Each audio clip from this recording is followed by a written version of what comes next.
Genesis chapter 45. Joseph shows kindness to his brothers. Then Joseph could not control himself any longer in front of all those who attended him, and he called out, "Have everyone leave me." So no man stood there when Joseph revealed himself to his brothers. Joseph wept aloud, and the Egyptians who had just left him heard it, and the household of Pharaoh heard of it. Then Joseph said to his brothers, "I am Joseph. Is my father still alive?" But his brothers were speechless, for they were stunned and dismayed by the fact that they were in Joseph's presence.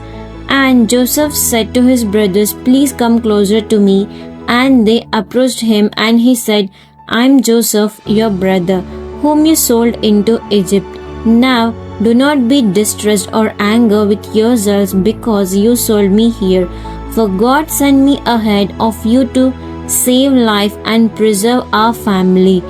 For the famine has been in the land these 2 years, and there are still 5 more years in which there will be no plowing and harvesting. God sent me to Egypt ahead of you to preserve for you a remnant on the earth, and to keep you alive by a great escape. So now it was not you who sent me here, but God, and He has made me a father to Pharaoh and Lord of all his household, and ruler over all the land of Egypt.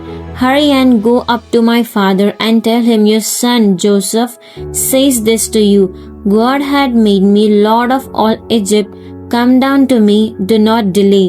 You shall live in the land of Goshen, the best pasture land of Egypt, and you shall be close to me, you and your children and your grandchildren, your flocks and your herds and all you have.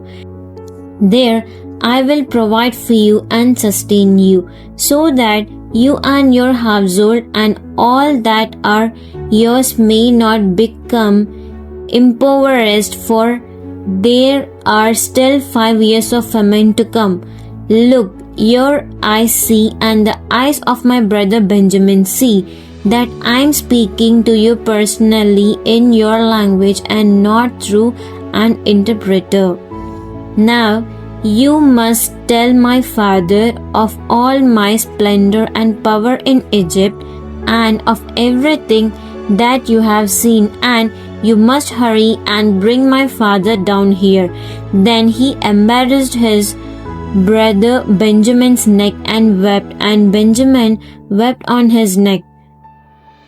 He kissed all his brothers and wept on them, and afterward his brothers talked with him. When the news was heard in Pharaoh's house that Joseph's brothers had come, it pleased Pharaoh and his servants.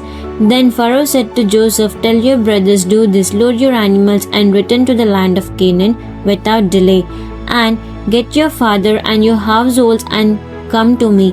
I will give you the best of the land of Egypt, and you will eat the fat, the finest produce of the land." Now you brothers of Joseph are ordered by Pharaoh, do this, take wagons from the land of Egypt for your little ones and for your wives, and bring your father and come.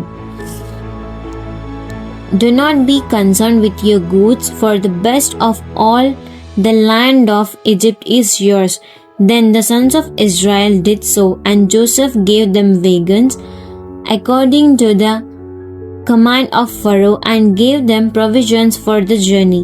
To each of them Joseph gave changes of clothing, but to Benjamin he gave 300 pieces of silver and 5 changes of clothing.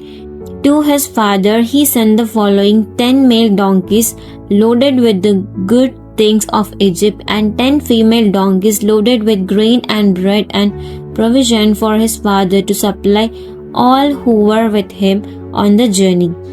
So he sent his brothers away, and as they departed, he said to them, See that you do not quarrel on the journey about how to explain this to our father.